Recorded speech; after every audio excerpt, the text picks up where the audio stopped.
So now that we've covered generalized anxiety disorder, what it is, the common features, and how to treat it with evidence-based modalities and pharmacological interventions, let's look at the key takeaways and some metaphors to help us better understand generalized anxiety disorder.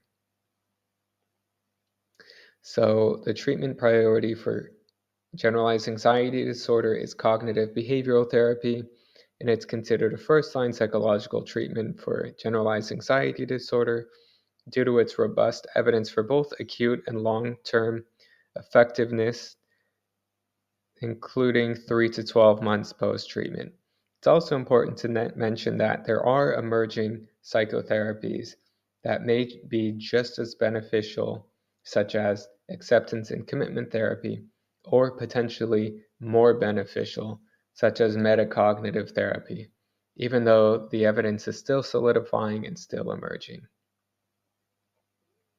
Now, while psychological interventions show a larger pooled effect size with a Hedges G of 0.6 than pharmacological interventions, with a Hedges G size of 0.38, which simply denotes the effect size, where 0.76 is considered a substantial effect and 0.38 is moderate.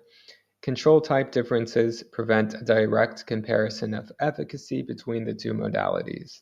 Both effectively treat generalized anxiety disorder and often co-occurring depression. So that is something to underline, is that it's like comparing an apple to an orange. It's hard to compare, and it's hard to make a direct comparison because of control type differences in psychological interventions and pharmacological interventions. Some other key points are that age matters. So, younger age is a significant moderator.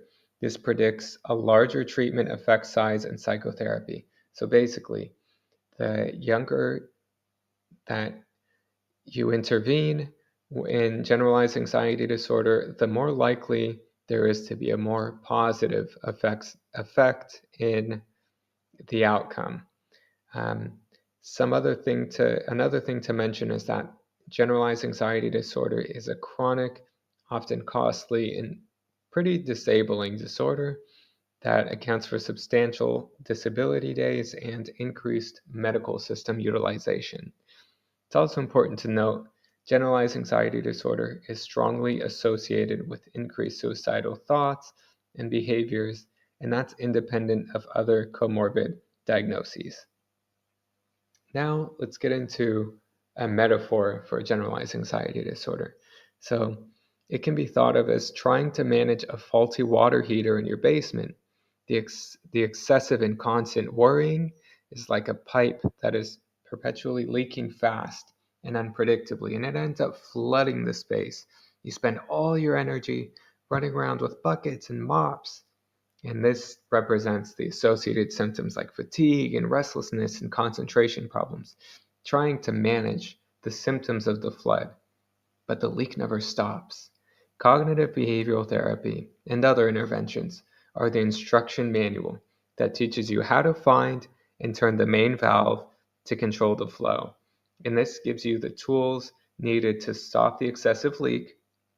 So, targeting not just the worries themselves, but the underlying worry process, and effectively manage the remaining drips so you can safely use the rest of your house again.